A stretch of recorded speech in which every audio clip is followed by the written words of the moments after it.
बताई जा चुकी हैं। आज हम पर्चा दोम के सवालात की तफसील बताएंगे और सबका अच्छी तरह से जायज़ा लेंगे। और ये जायज़ा लेने से पहले आप सब्सक्राइब कर लें और वीडियो पूरी देखने के बाद आप इसको लाइक और शेयर भी करें।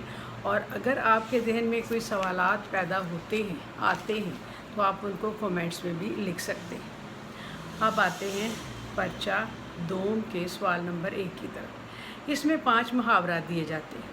5 मुहावरात का इसमें चॉइस कोई नहीं होती, आपने इसके जुमले बनाने होते हैं। बा मुहावरा और बामानी जुमले बनाएं, बेमानी जुमले ना बनाएं, उनके कोई मार्क्स नहीं होते।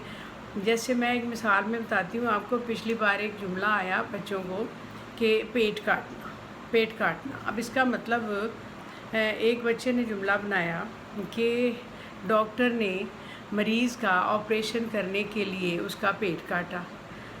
अब इसका मतलब ये तो नहीं था कि जो लफ्ज़ी मानी है उसके मुताबिक आप जुमला बना दें, ऐसा नहीं होता। बल्कि इसका मतलब ये था कि आप बचत करें, किसी तरह से मेहनत मुशक्क़त करके कोई काम करें तो उसको इस तरह बयान करें जैसे कि जाहिद की माँ ने उसकी फ़ीस अदा करने के लिए उसे आला तालीम दिलवाने के लिए पेट काट कर उसका अखराजात पूरे किए। इस तरह से होना चाहिए था। चुनाचे आप इस बात को ध्यान रखें और कोई इस किस्म का बेमानी जुमला भी ना बनाएं कि मुझे पेट काटना का जुमला नहीं आता। ये भी गलत बात होती है और आप इसकी प्रैक्टिस ज़रा अच्छी तरह से करें तो ये जुमले आपके 5 नंबर आपके हाथ में होते हैं। इस क्वेश्चन का अगला हिस्सा होता है सेंटेंस ट्रांसफॉर्मेशन। अब इसमें काफ़ी ज़्यादा वैरायटी रखी हुई है उन्होंने, क्योंकि कभी कभी आधा जुमला दे देते हैं, उसको मुकम्मल करना होता है। कभी वाहिद के जमा के वाहिद के लिए जुमला होता है कि आप पूरे जुमले को वाहिद में करें या उसको जमा में करें, या एक होता है कि अब आप मुअन्निस है उसको मुज़क्कर में करें। और इसके लिए भी आप थोड़ी सी ज़रा प्रैक्टिस कर लेंगे तो ये भी कोई ऐसा मुश्किल काम नहीं है।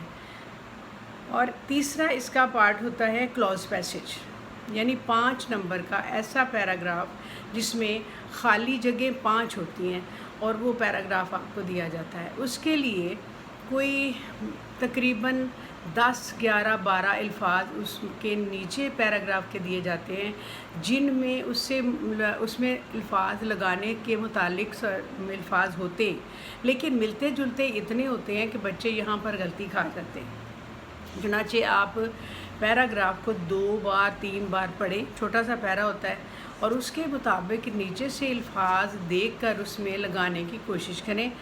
ये भी, और लगाने के बाद भी पैराग्राफ पढ़ें, आपको खुद ही अपनी गलती का एहसास हो जाएगा। और इसका जो तीसरा तीनों मुकम्मल करने के बाद हम इसमें अगला जो क्वेश्चन नंबर 2 है वो होता है समरी का एक पैराग्राफ, जो कि काफ़ी लंबे बाज़ पैराग्राफ होते हैं और उसके 5 नुकात दिए जाते हैं जिसके साथ लिखा होता है कि 100 अल्फाज में इसकी समरी करें।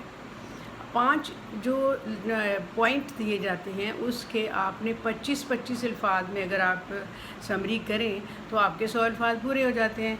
अगर 5 या 10 ज़्यादा भी होंगे तो कोई बात नहीं, वो चलता है। लेकिन बाज़ औक़ात ना नए बच्चे आते हैं तो उन्हें पता नहीं होता, वो समरी समझते हैं कि डिटेल में दे दें, क्योंकि ये तो वो 5 वर्ड्स वो समझते ही नहीं है कि ये कोई काबिल इस्तेमाल हैं या इनकी कोई ज़रूरत है। ये नहीं, इनको प्रैक्टिस करवानी चाहिए और इससे इनको फिर समरी करने का तरीका समझ आता है।